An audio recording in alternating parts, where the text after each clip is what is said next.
வணக்கம். இந்த சுவாரஸ்யமான அலசலுக்கு உங்களை வரவேற்கிறேன். இன்னைக்கு நாம ரொம்ப முக்கியமான, அதே சமயம் கொஞ்சம் ஆழமான ஒரு விஷயத்தை பத்தி பார்க்க போறோம். மே 2026ல தமிழ்நாட்டுல டாஸ்மாக் கடைகளை மூடுறதுக்காக போடப்பட்ட அந்த பிரம்மாண்டமான உத்தரவுகளை நம்ம அரசியலமைப்பு சட்டத்தோட பார்வையில எப்படி புரிஞ்சுக்கலாம் அப்படிங்கறதா நம்ம தலைப்பு. ஒரு மிகப்பெரிய அரசியல் முடிவு சட்ட ரீதியா எப்படி நிலைநிறுத்தப்படுதுன்னு தெரிஞ்சுக்க இந்த அலசல் உங்களுக்கு ஒரு அருமையான வரைபடமா இருக்க போகுது. சரி, இன்னைக்கு நாம பார்க்க போற விஷயங்கள் இதான். 1. 717 கடைகள் மூடல் உத்தரவு. 2. அதோட தாக்கத்தை வரைபடமாக்குதல். 3. அரசியலமைப்பு அதிகார விளையாட்டு. 4. சட்ட எல்லைகளை வரையறுத்தல். 5. புனிதம் மற்றும் சமூக கொள்கை. அப்புறம் கடைசியா பொருளாதார சமநிலைச் செயல். நேரடியா விஷயத்துக்குள்ள போயிடலாமா?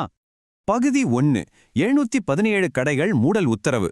இப்போ இந்த பனிப்பாறையோட உச்சி மாதிரி வெளியே தெரியிற அந்த அதிரடியான விஷயத்திலிருந்து ஆரம்பிப்போம். 717 இது சாதாரண எண் இல்லைங்க. தமிழ்நாட்டுல முதலமைச்சர் ஜோசப் விஜய் அவங்களோட புதிய நிர்வாகத்துல வெறும் 2 வாரத்துக்குள்ள மாநிலம் முழுக்க இருக்கிற 717 அரசு டாஸ்மாக் கடைகளை மூடணும்னு ஒரு அதிரடியான நிர்வாக உத்தரவு வந்திருக்கு. இது எவ்வளோ பெரிய வரலாற்று சிறப்புமிக்க ஒரு நகர்வுன்னு இந்த ஒரு எண் தான் நமக்கு தெளிவா காட்டுது. இந்த முடிவு சும்மா எடுக்கப்படல. மாநிலம் முழுக்க நடந்த ஒரு தீவிரமான ஆய்வுக்கு பிறகுதான் இது வந்திருக்கு. குறிப்பா சொல்லணும்னா, பள்ளிக்கூடங்கள், வழிபாட்டு தலங்கள் மாதிரி ரொம்ப உணர்திறன் வாய்ந்த இடங்கள்ல இருந்து 500 மீட்டருக்குள்ள இருக்கிற கடைகளை மூடணுங்கிறது தான் இந்த உத்தரவு. இந்த அதிரடியான நகர்வு புதிய அரசோட போதையில்லா தமிழ்நாடு அப்படிங்கிற கொள்கையோட மிக முக்கியமான தூண்னு சொல்லலாம். பகுதி 2. தாக்கத்தை வரைபடமாக்குதல். சரி, இந்த உத்தரவு குறிப்பா எந்தெந்த இடங்களை குறிவைக்குதுன்னு கொஞ்சம் தரவுகளோட பார்ப்போம். இந்த மாநில அளவிலான ஆய்வோட தரவுகளை கொஞ்சம் பிரிச்சு பார்த்தோம்னா, மூடப்பட உள்ள அந்த 717 கடைகள்ல 276 கடைகள் மத வழிபாட்டு தலங்களுக்கு பக்கத்துலயும், 186 கடைகள் பள்ளிகள் பக்கத்துலயும், 255 கடைகள் முக்கியமான பேருந்து நிலையங்கள் மாதிரியான போக்குவரத்து மையங்களுக்கு பக்கத்துலயும் இருக்கு. இதுல இருந்து என்ன புரியுது? மாணவர்களை பாதுகாக்கிறது, வழிபாட்டு தலங்களோட புனிதத்தை பேணுவது, அப்புறம் மக்கள் கூட்டமா இருக்கிற இடங்கள்ல ஒரு ஒழுங்க கொண்டு வரது தான் இதோட பிரதான நோக்கங்கிறது ரொம்ப தெளிவா தெரியுது. பகுதி 3. அரசியலமைப்பு அதிகார விளையாட்டு. இப்போ நம்ம கொஞ்சம் ஆழமா போக போறோம். இவ்ளோ பெரிய தடைய கொண்டு வரதுக்கு ஒரு மாநில அரசுக்கு நிஜமாவே எப்படி அதிகாரம் கிடைக்குது? அந்த அரசியலமைப்பு சட்டம் எப்படி வேலை செய்யுதுன்னு பார்ப்போம். சட்ட உலகத்துல ரொம்பவே பிரபலமான ஒரு கோட்பாடு இருக்கு.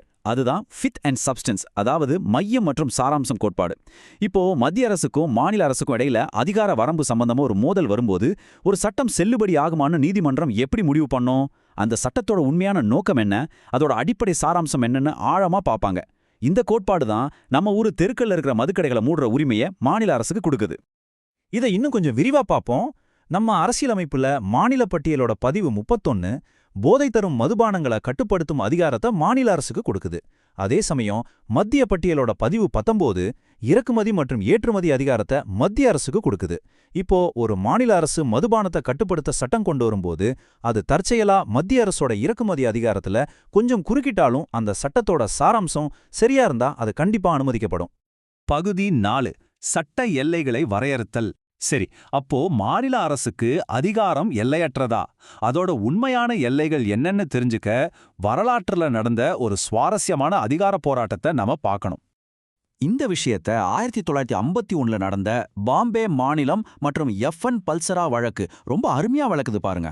அந்நிய மதுபானங்களை தடை செஞ்ச பாம்பே அரசோட சட்டத்தை எதிர்த்து ஒரு வழக்கு வந்துச்சு. இது மத்திய அரசோட இறக்குமதி அதிகாரத்துல தலையிடுதுன்னு வாதிட்டாங்க. ஆனா உச்சநீதிமன்றம் என்ன சொல்லுச்சு தெரியுமா? மாநில அரசோட அதிகாரம் செல்லும்னு தீர்ப்பு கொடுத்துச்சு.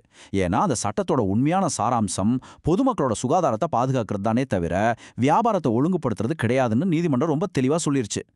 ஆனா மாநில அரசுக்கு எல்லையற்ற அதிகாரம் இருக்கான்னு கேட்டா கண்டிப்பா இல்ல.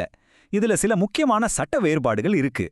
மாநில அரசோட அதிகாரம் மனுஷங்க குடிக்கிற மதுபானங்களுக்கு மட்டும்தான் பொருந்தும். தொழிற்துறை ஆல்கஹால் மத்திய அரசோட கட்டுப்பாட்டுல தான் வரும். அதே போல மதுவிலக்குங்கிற பேர்ல வாசனை திரவியங்கள்லயோ இல்ல மருந்துலயோ பயன்படுத்தப்படும் ஆல்கஹாலை மாநில அரசு தடை பண்ண முடியாது. இன்னொரு விஷயம், பிரிவினை கொள்கை. அதாவது ஒரு சட்டத்துல சில பகுதிகள் செல்லாதுன்னு சொல்லப்பட்டாலும் ஒட்டுமொத்த சட்டமும் செல்லாததாகி விடாது.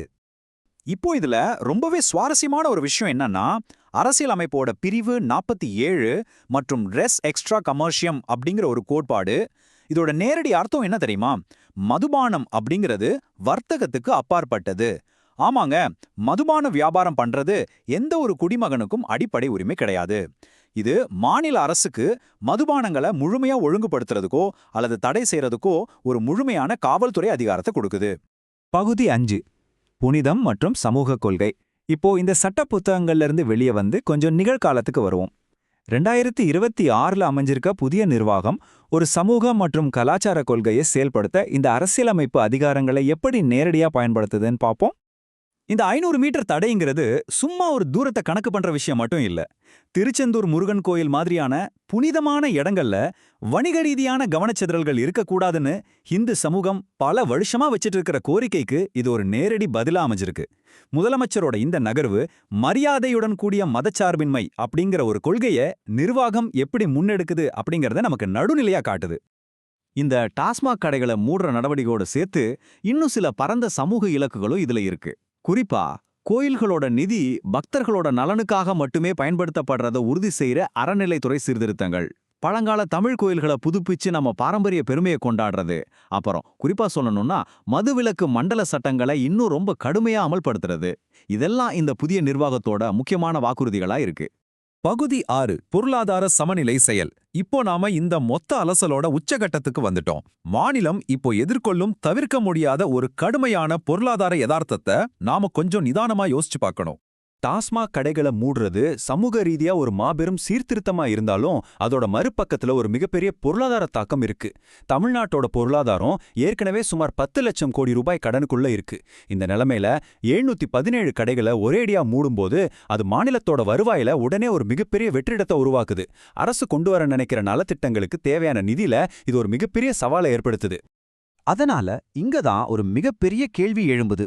ஒரு பக்கம் மக்கள் எதிர்பார்க்கிற ஒரு உறுதியான சமூக சீர்திருத்தம், இன்னொரு பக்கம் ஒரு மாநிலத்தை வழிநடத்த தேவையான மிக அவசியமான நிதி நிலைத்தன்மை. இந்த ரெண்டையும் விஜய் சகாப்தத்துல இந்த புதிய நிர்வாகத்தால வெற்றிகரமாக சமநிலைப்படுத்த முடியுமாங்க?